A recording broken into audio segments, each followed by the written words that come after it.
Adam et Ève. L'ivresse est envolée et l'espérance est morte. Ils ont goûté le fruit de l'arbre défendu. Jamais l'ange pour eux ne rouvrira la porte du paradis perdu. Depuis que du bonheur ils ont touché la cime, soumis au châtiment, résignés à souffrir, ils ne regrettent rien, ni l'exil, ni le crime, ni l'horreur de mourir.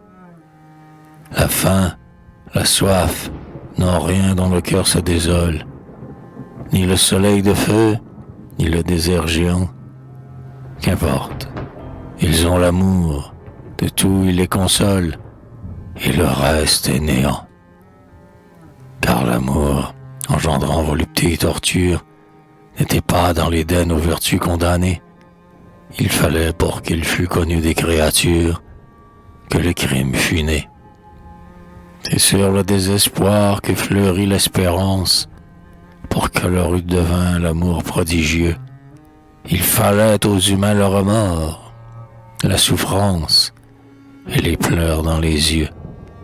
Si qui dit, ces mots du tentateur suprême, était-ce donc vrai?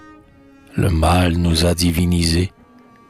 L'homme innocent jamais n'eût connu par lui-même tout le prix des baisers.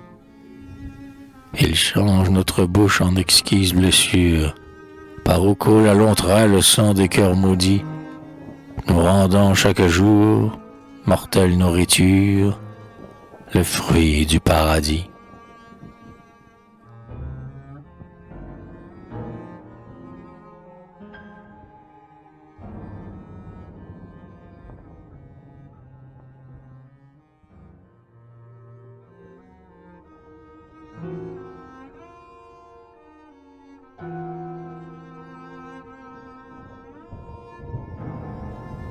Tu savais bien, Yahvé, qu'en sa chair frémissante, l'homme prend à bénir et prend à blasphémer, cache une âme qui brûle, à vouloir impuissante et faite pour aimer.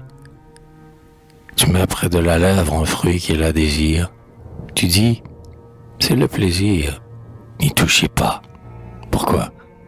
Sous notre pied glissant, l'abîme nous attire. Qui l'a creusé? C'est toi. Son temps de ton pouvoir s'ébranler l'édifice. Ô Dieu cruel, en vain pour acheter le mal, tu donneras ton fils, offert en sacrifice, comme un vil animal. Trop tard, le blé se sèche et l'ivraie est fertile. Trop tard, le mal a fait son œuvre pour toujours. Ton fils sur un gibet souffre et meurt inutile. Et l'homme, plein de jours, dédaignant tes Éden, méprisant tes supplices, laissant au chérubin ta céleste sillon, bravant la mort, l'enfer, se plonge avec délice dans la damnation. Tikiti, non, le tentateur des âmes n'a pas dit vrai, car l'homme est plus grand que les dieux, qui, n'ayant pas brûlé des diaboliques flammes, se contente des cieux. L'homme règne en vainqueur sur la terre sublime. Il vit, les dieux sont morts ou se taisent, lassés. Son front touche le ciel, son pied fouille l'abîme, lui seul. Et c'est assez.